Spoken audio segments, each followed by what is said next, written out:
At the end of the test, you'll have 2 minutes to check your answers. Part A. In this part of the test, you'll hear 2 different extracts.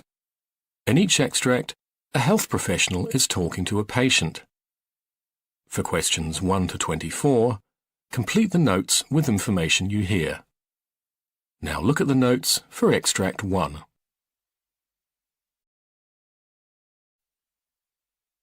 Extract 1. Questions 1 to 12. For questions 1 to 12, complete the notes with a word or short phrase. You now have 30 seconds to look at the notes.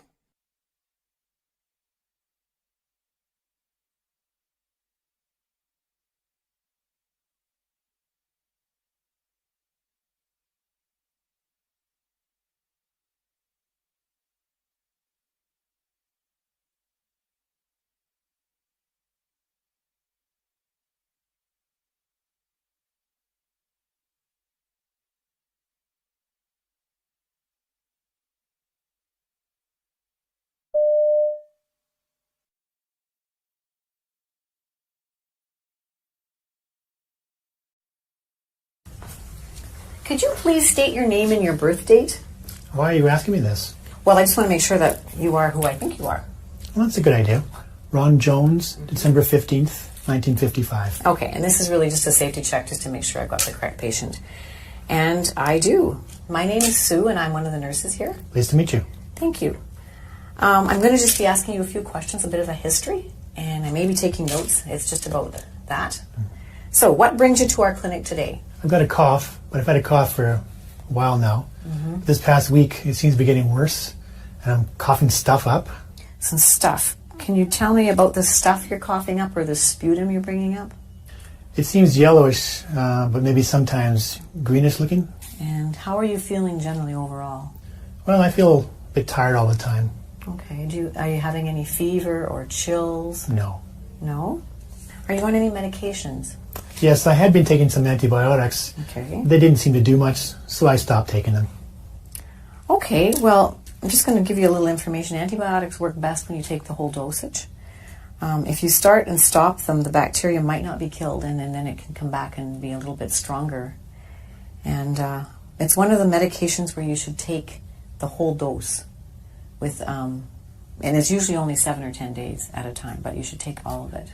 Oh, I didn't know that. Thanks for the information. Oh, no problem. Back to your cough. Are you a smoker? Yes, I smoked for a long time. Okay, can you tell me how many years of smoking that is? 2 packs a day, just about. And for how long? 35 years now. Have you ever thought about quitting? Yes, but it's really hard now. Yeah, I've heard that it is. I haven't experienced that, but I have some information on a smoker's helpline. Would you like to see that? Sure. What have I got to lose? Okay. Well, I'll give that to you before you leave.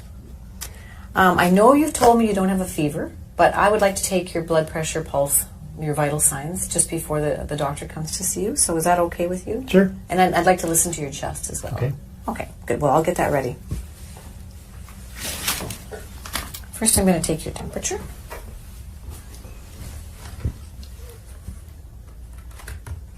Okay. So just stick this under your tongue. I'll hold it because it's kind of heavy. Should be beeping in a minute.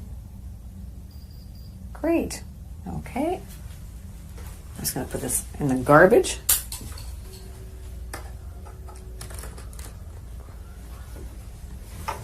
And I'm going to take your blood pressure.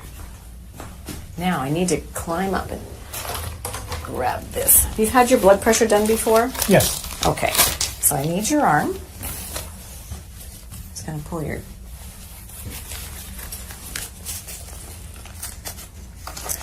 And I'm going to have to get my stethoscope. And have you had your blood pressure done before? Yes. Okay. Do you know what it is? No. No. Now I'll take your blood pressure.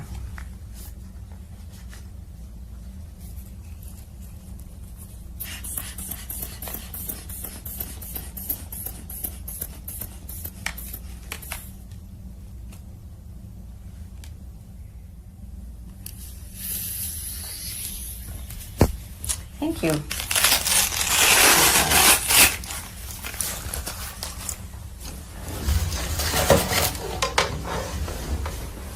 Now, lastly, I'll check your pulse. Excuse me.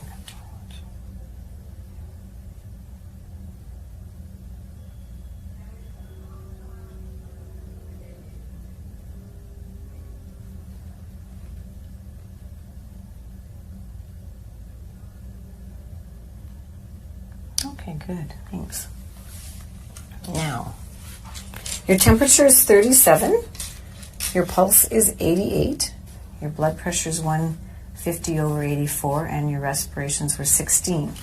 Now, I need to listen to your chest sounds. It's the last part. I'll do that. Can you take a deep breath in and breathe out? And again. One more time. And again. Okay, great. I hear wheezing in the lower part of your lungs. Do you feel that when you're breathing? I think so, yeah. Yeah. Okay, so I've got your vital signs and I've listened to your chest with some wheezing. The doctor's going to be coming in next. I'm just going to give her the results of what I've just done, and she'll come and visit with you, and then I'll see you after that. Okay. Okay, Thanks. good. All right.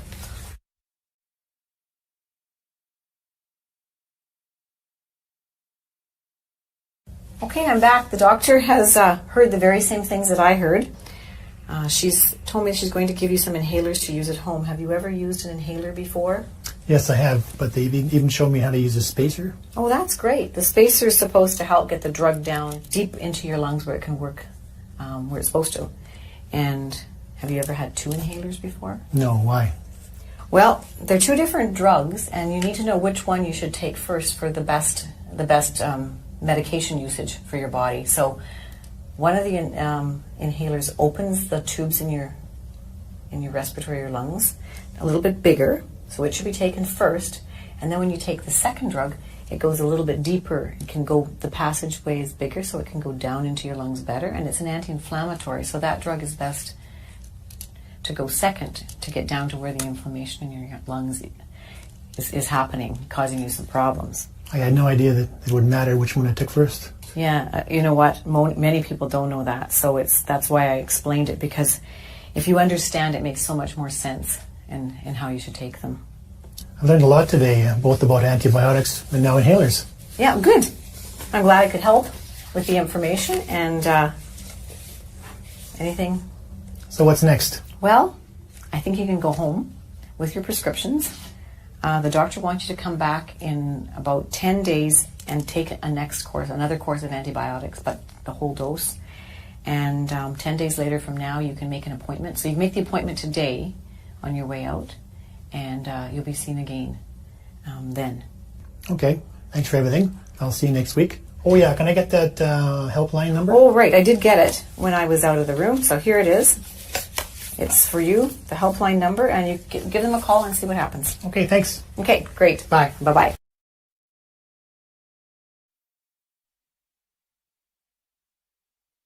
Extract 2. Questions 13 to 24. For questions 13 to 24, complete the notes with a word or short phrase. You now have 30 seconds to look at the notes.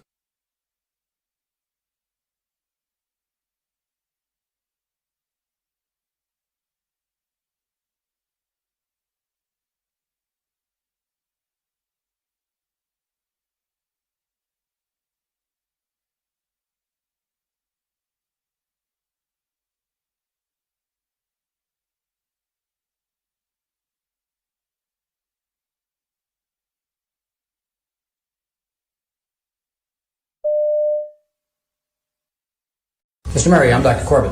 Nice to meet you. Yes, sir. Nice to meet you. Yeah, first time we've met. Yes. Yeah. Yes. So I understand you made an appointment for an examination. Yes, correct. And we're going to a complete physical examination, I understand. Yes. And I'm going to ask you about why you came into that. But will you mind if I take a few notes just in case? No, that'd be fine. In case you got lots to tell me. Don't want to miss too much. That'll be fine. Good. Good. So you made an appointment for an exam. When's the last time you had a physical examination? Probably 2 years ago. 2 years ago. Yeah. Okay. Well, tell me why you made this one. Well, I had these chronic headaches going on that I've had for about 3 months now. and they're just not getting any better, and I want to see if there's something we can do about it. So when you say chronic, you're referring to the fact that they've just been steady for 3 months, or they've been longer than that? Well, it started 3 months ago, and they're like every other day or so, and now I'm having them every day. And So you have no days when you don't have a headache? I have a headache every day. But at the beginning, it didn't seem to be quite as noticeable then for you, huh? No, Describe the headaches. Where are they, and what do they feel like? they start at the back of my head here, and they kind of come up around my temples, I guess you call it, and into the front of my head. Sometimes they're throbbing. You know, other times they're not quite as bad. Yeah. So it's both sides of your... and it Yes. starts in the back and comes up the front. Correct. Do you have a headache all the time, or does it just come in episodes? Well, I have a headache all the time until I take something. I take Advil and Tylenol that seem to help it, and that eases it up. Is it ever gone? Or Not is it com- always something there? There's always something there. I always know it's there. It's just the intensity of it. I see. Can you tell me a little bit more about what you notice? For example, when is it the worst? At night, in the morning? Or doesn't it make a difference? Well, it doesn't make a whole lot of difference. When I don't get enough sleep, it's really bad. If I move my head in a certain way, or if I strain or stretch my head in a certain way, it seems Like to be what worse. way? Can you show me that? If I go like, you know, to the back, or if I'm, you know, bending over, just any exaggerated moves. Any exaggerated move makes Yeah, it it seems to worse. make it worse. Yeah. And if I don't take the Advil and the Tylenol, it seems to be worse. Makes it worse too. I see. So this 3 months ago it started. It's both sides. It's in the back, and you can make it worse if you either extend or Yes. lean forward for too long. Is Yes, that the idea? just I call them exaggerated head movements. Yeah. What happens when you're lying down? Does that ease it or make it worse? I think that makes it eases it some. It does. You know, especially if I can get some sleep. I see. It seems to ease it up some. So the act of lying down and sleeping doesn't make it worse. No, I would Makes it say better, maybe. Yes. I see. I see. Does it change based on if you're eating, for example? No. You know, Does eating make it worse or better? No, eating doesn't seem to. So having a full stomach exasperate it. doesn't No. seem to bother it at all. Either, huh? How about if you're concentrating? Is when you're driving or reading? No, it doesn't make it worse, except when it's really bad. I have a hard time focusing. Okay, You yeah, know. that's helpful. Yeah. Yeah. Does it ever seem to be more one side than the other? No, it always seems to come up and be just it kind of like meets in the middle. Meets in the middle, huh? Starts in the back, Yeah. goes around, meets in the middle. Like a tight band. Yep, yep, yep. And the part that's always there is what? In the back or all over? I would say in the back. In the back Yeah. or two. It always starts in the back. I got rear-ended in a car accident, and I can remember my neck got jerked, and I had a sore neck for a couple days, and then the headache started shortly after that. So that accident started this thing off. That's when it all So started. you had no headache before this? No, I had no That's helpful. previous headaches. So somebody, tell me about that. How fast were you? Were they going? Well, it wasn't very fast. It was in a parking lot, and I was backing out, and somebody else was backing out the other way, and we met. And I just remember that jerk of my head, Gotcha. and having a stiff, sore neck. for So a couple both days. cars couldn't have been going more than start up. Yeah. Okay. 5 miles an hour or something like that. Did you strike your head when that happened? No. Did you recall? Not that I recall. Yeah. I just remember it kind of being, I guess they call it whiplash. Did you get out of the car right away? No, I sat there for a few minutes, and then I got out of the Did car. you? It startled me. Did you? Yeah. Then you said the headache started after that. How long after the actual accident did the headache start? 3 or 4 days after. So it wasn't right away. There was a Wasn't little right bit of a away, warm up. yeah. There was a kind of an interval in there where you Yes. felt fine. I see. Did you think that you had hurt yourself? I didn't think I really had hurt myself. I didn't, you know, I felt startled and, you know, just kind of shaken, but I didn't feel like I was really injured. But didn't. Okay. I didn't go to the hospital or anything like that. Yeah. Have you? And you said you take some things for it. What actually helps it? What do you? Tylenol and Advil. I take, I guess it's How much do you take? I take a lot. I take 16 Advils, 4 tabs, 4 times a day, Wow. and I take, Self-prescribed? yes, 2 Tylenols 4 times a day. So I'm taking 8 Tylenol and 16. 24 pills a day. Wow.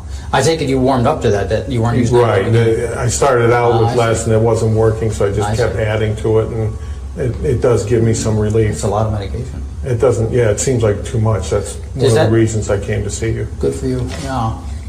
Does that mean it just keeps getting worse? The headaches just kept getting worse in the severity of them, yes. Yeah. 'Cause that's a lot of medication. Yes.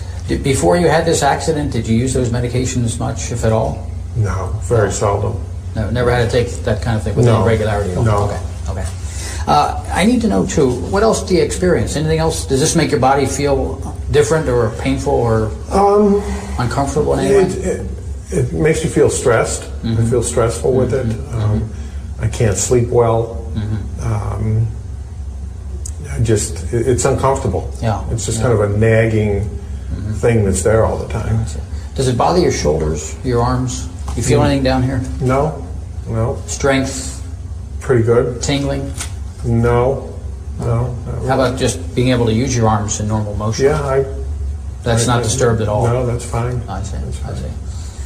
Wow, so you had an accident, took a couple of days for this thing to get to you, 3 or 4 days, but then it started bothering you and persist, and now almost has this stubborn worsening.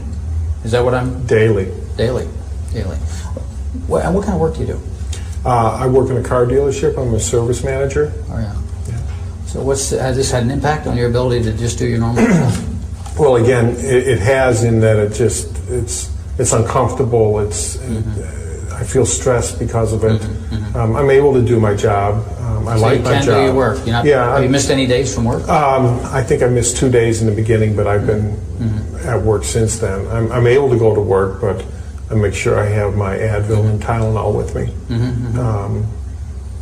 Other than that, I'm working. You sound like a great okay. employee to me. To work through this kind of thing is pretty difficult. Well, I like what I do. I work on vintage cars on the side. I see. Yeah. So I Okay. try to make it. I have a sense of what you're telling me. What's your diagnosis? I don't know if I did something to my spinal column back there. I don't know what you guys call it, but something happened when I got hit, is what I think. A jerk did something. Other than that, I don't know what it is. But you're fairly sure there was a couple of days in there where it wasn't obvious to you that there was anything wrong. Other than it just being sore. Okay. It was sore and stiff. But the headaches didn't start, like I said, until about 3 or 4 days later. So there was some discomfort. Yes, Right there away. was. But you would call it more a soreness or stiffness. Yes. Than an actual headache that like you're having Right, now. Okay. right. Gotcha. Yeah. I need to know a few more things Okay. about the effect of this on you. How's your sleeping? Do you sleep okay? And I don't sleep well at all. Why not? The headache, the discomfort, it's hard to get to sleep. I sometimes can get to sleep and then the headache wakes me up. So my sleep patterns have been totally So that's disrupted. So how much sleep are you getting at night compared to what you'd like to get? Well, I used to sleep the night through, which was probably at least 8 hours. And I'm probably up 3 and 4 times a night now. Wow. And how long is that? I would call it a sleep deficit. How long has that been going on? Well, this happened 3 months ago, probably 2.5 months now. Because it wasn't as bad in the beginning, but they did just get worse. Did you consult with anybody else, or even just toughen this out on your own? Just been toughing it out on my own and Yeah. trying to, hoping it will go away, but it's just getting worse. But you have been able to do your work, think, use your hands. Yes. Nothing, Yeah. nothing disturbed in that way. Huh? No. Gotcha. Anybody else know? Does your wife? Are you married? Yes, I am. You've been talking to your wife about this? She certainly knows. Part B. In this part of the test, you'll hear 6 different extracts. In each extract, you'll hear people talking in a different healthcare setting. For questions 25 to 30, choose the answer A, B, or C, which fits best according to what you hear. You'll have time to read each question before you listen. Complete your answers as you listen. Now look at question 25. Now read the question.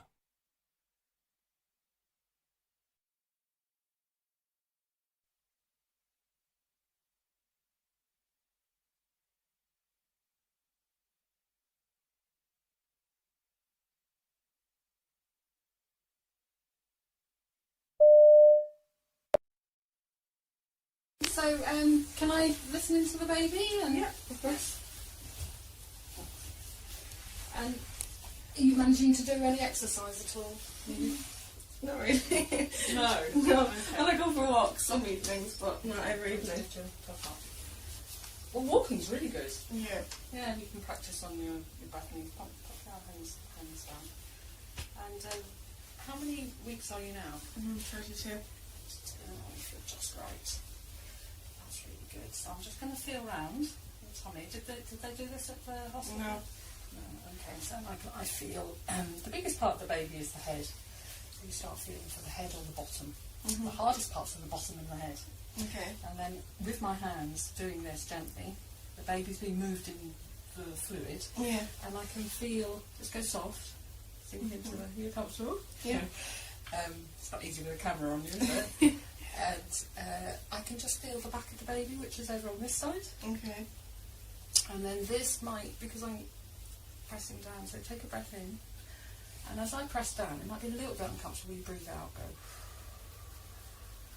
Oh, very good. And we'll do that again. And then breathe out. Okay.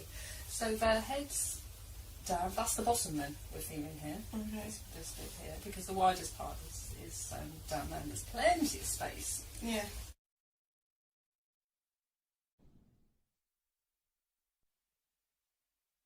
Question 26. Now read the question.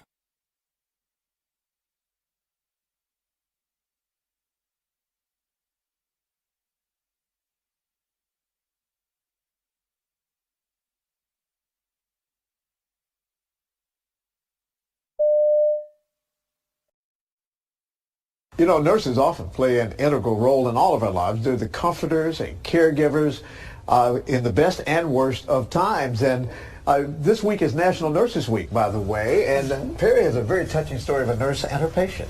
Yeah, well, Nicole Leroy has lived this story for the last year and a half, but it's just now being told. A stop inside the Little Clinic in the Hyde Park Kroger during her lunch hour one afternoon, and a chance meeting with the nurse working that day may have saved her life. This is a journey Nicole Leroy has been waiting a year and a half to take, back to see her nurse at the Little Clinic. Hi. Oh. How are you? Good. I just want to thank you. Jessica Smith, a family nurse practitioner at the Little Clinic, listened to Nicole, something several doctors hadn't done. You researched, you looked in your book, you tried to figure out what it could be. And a month later, I found out that I had cancer. Cancer, stage 2 Hodgkin's lymphoma. I'm 36 years old. I'm in the best shape of my life. You don't think it could happen to you. A diagnosis a year in the making. I'd been to a gynecologist, a dermatologist, primary care twice.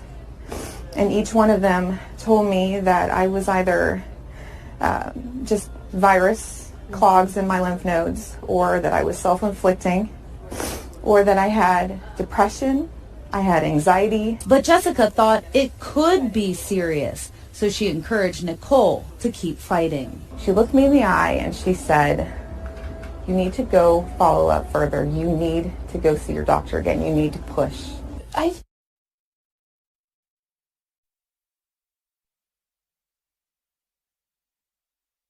Question 27. Now read the question.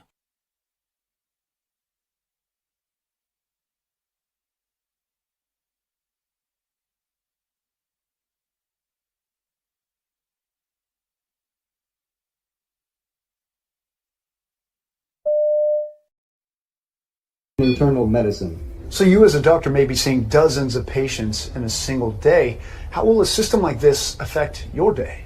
Well, I'm an emergency physician, so I work in an area where there's patients in rooms all around me. They all have questions. I can't tell you the number of times a day I see a patient limp out of a room and they want to know when lunch is coming. If we could get them the answers without them having to come out and search for someone to answer the question, it's a win for everybody.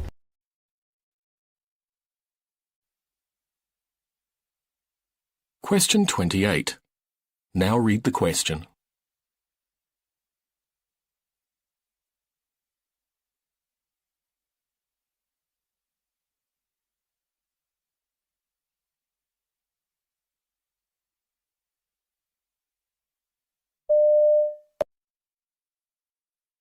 These devices are incredibly simple. There's just two buttons on it that you need to know about. The first one is the green one which says on and off, and that's the first step. Stage 1, turn it on. Call emergency medical services now. It tells you exactly what to do. Remove all clothing from chest and stomach. Peel off the pad labelled 1.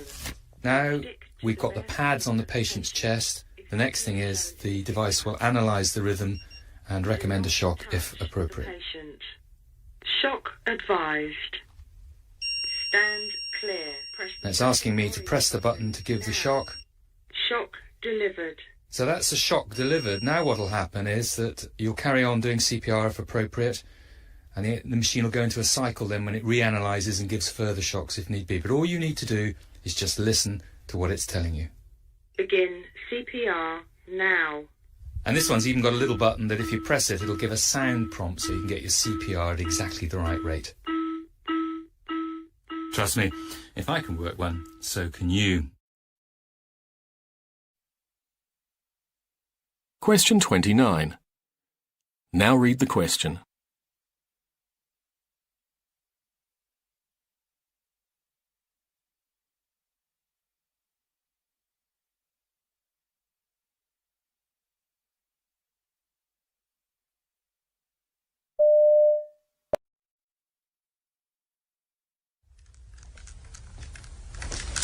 Excuse me, I'm a little chilly. Can I have that blanket, please?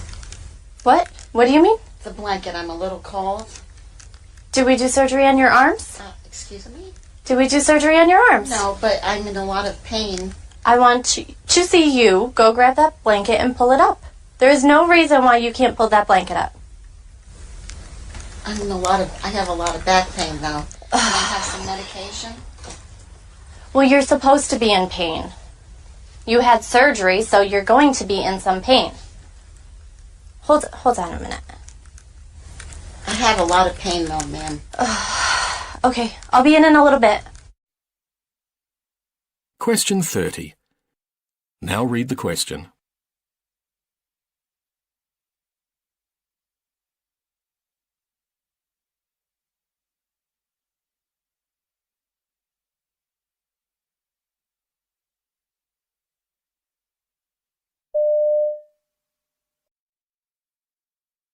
My name's Phil. I'm an instructor, and Holly's a student working with me. We're going to be taking care of you today. Would it be okay if we ask you a few questions? Yeah, that was fine. Okay. I'm just going to verify your first and last name. If you could tell me your first name for me. It's Lori. All right, and last name? Smith. All right, and your birth date? August 1st of 1974. All right, and Lori, what do you prefer to be called? You can just call me Lori. All right, it's nice to meet you. Thank you. Yes, nice to meet you. So Lori was admitted last night with an asthma exacerbation. Okay. During the night you had a couple of breathing treatments, correct? Yes. Okay. You feeling better since the breathing treatments? Yeah. Okay. They also gave her some prednisone as well during the night. Okay. So the plan hopefully is to have you discharged later today if you continue to feel better. Okay. Do you have any questions for us so far? Am I getting any more treatments before I leave? So they have another treatment scheduled in about an hour for you. Okay. If things get worse before then, you can give us a call and we'll certainly be back in and we can reassess the situation then. Okay. Would you mind if we listen to your lungs at all? No, go ahead. That's fine. How's your breathing right now? It's better than it was. Okay. Any pain at all anywhere? No. Okay. I'm just going to go ahead and take a listen here. You could take some nice deep breaths for me, okay? Part C. In this part of the test, you'll hear two different extracts. In each extract, you'll hear health professionals talking about aspects of their work. For questions 31 to 42, choose the answer A, B, or C, which fits best according to what you hear. Complete your answers as you listen. Now look at Extract 1. Extract 1, questions 31 to 36. You now have 90 seconds to read questions 31 to 36.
I wrote a prescription for antibiotics.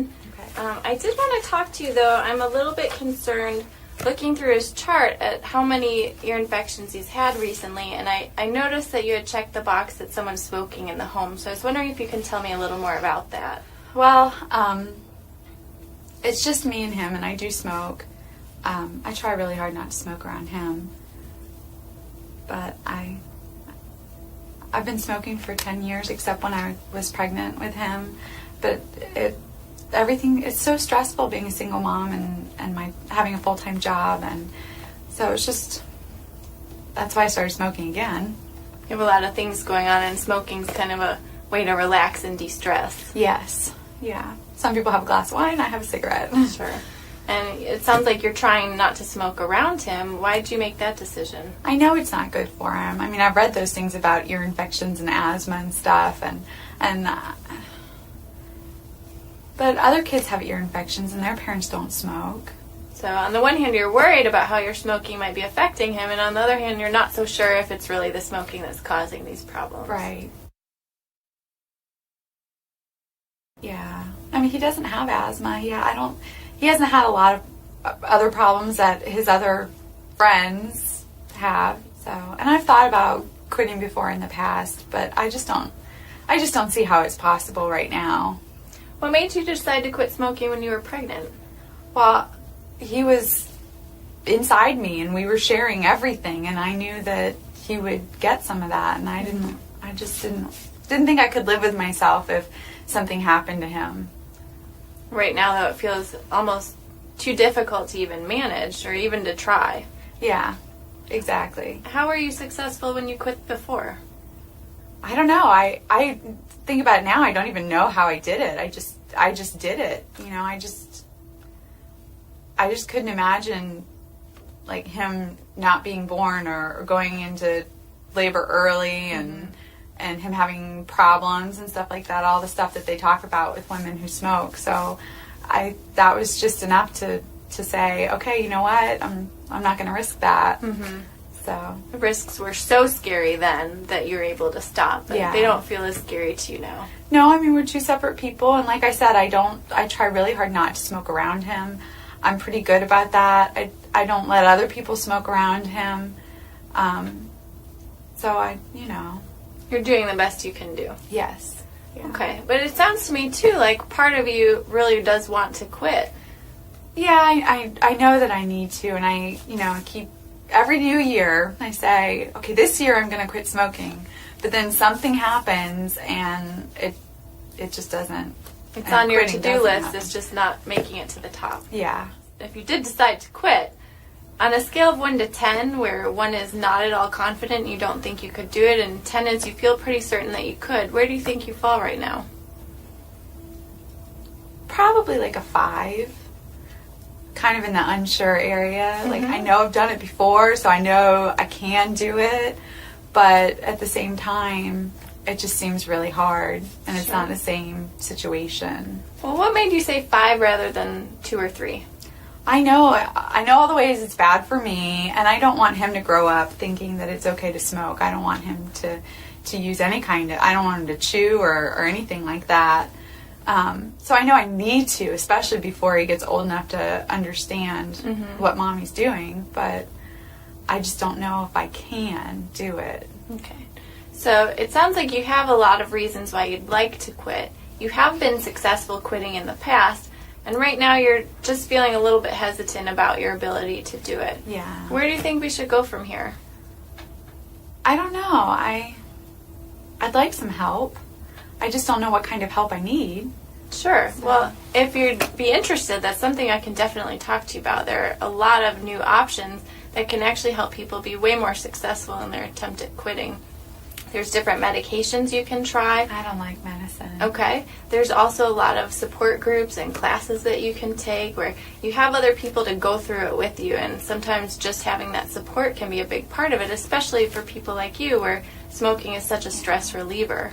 That sounds nice, but I'm not sure if I have the time for all that. Sure. It feels like something that would take up a lot of time and maybe not fit into your life. I wonder if we could talk about some options that might fit into your life. That would be really nice. Okay, well, if you're willing, then we could set up another appointment where you could come in and we could talk more about that. I would like that. That would be great. Great. Thank you. Sure. Extract 2. Questions 37 to 42. You now have 90 seconds to read questions 37 to 42.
Here on the Health Report, we cover all sorts of research.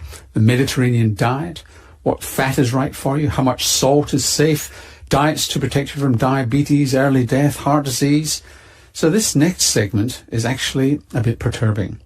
We're being told that almost all this research is wrong.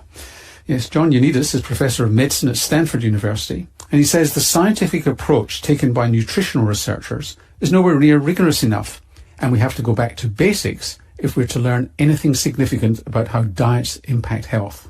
Thank you for inviting me. Now, we've had you on lots of times before, talking about various things and demolishing a few iconic areas of health and research. You're arguing that nutritional research needs radical reform. On what basis do you say that? Well, there's clearly a factory of papers being produced in nutrition epidemiology in particular that don't meet very high standards of credibility. The type of research that is being done in nutritional epidemiology, it's not an issue that there's bad scientists involved in it. You know, maybe excellent scientists are involved in it, but the odds of getting it right are extremely small. Let's look at that in a moment, but you quote in your paper some really bizarre conclusions that you might come to from, if you've believed past nutritional research. Do you want to just tell us some of those bizarre findings and their relation to either longevity or shortened lifespan? Most of these studies are not experimental. They're not randomized. They're just observing people who report what they eat, and they take that seriously, that this is reflecting exactly what they ate, which is one major assumption. Second, people take these behaviors and these numbers as causal, which means that they look at the numbers and they translate them to an effect of these nutrients or of these foods on mortality. And then they also make another assumption that these risks are applicable to the entire lifespan. So then, let's take a number like 15% relative risk reduction in mortality or 15% increase in survival, which is the typical number that comes out of these studies. And this is the number that is the summary of all the data, for example, on what is the benefit with eating 12 hazelnuts a day. If you translate that to a gain in survival, you take 80 years, you multiply that by 15%. This looks like a 12-year gain in survival just by eating 12 hazelnuts a day, or literally one hazelnut a day would give you one more year of life as a benefit. It's a ridiculous calculation. It is not so, of course.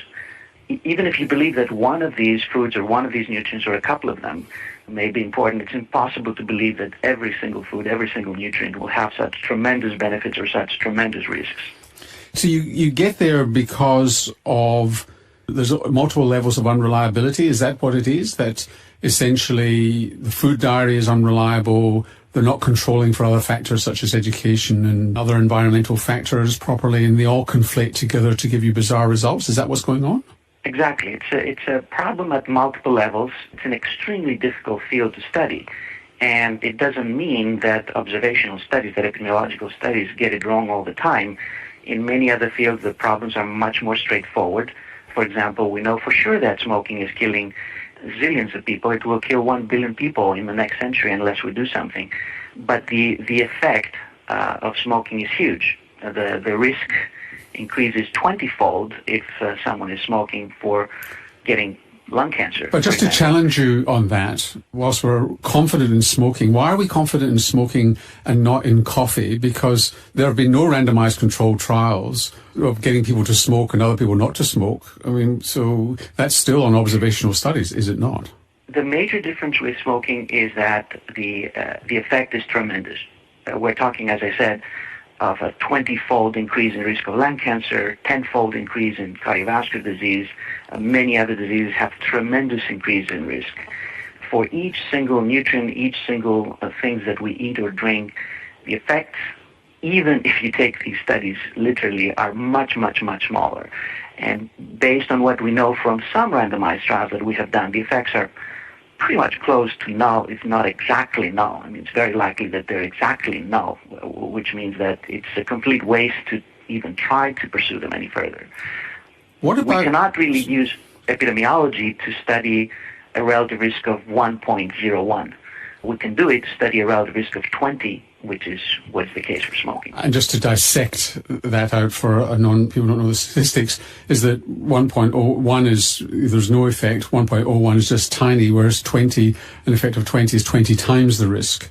So 1.01 is just a little bit over what would be normal and probably within normal limits. So what about eating patterns? I mean, you yourself have been involved in trials of the Mediterranean diet.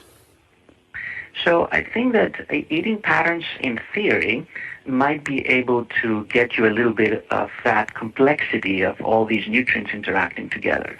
But even those are very difficult, if not impossible, to study within an observational context. Again, you have most of these problems operating.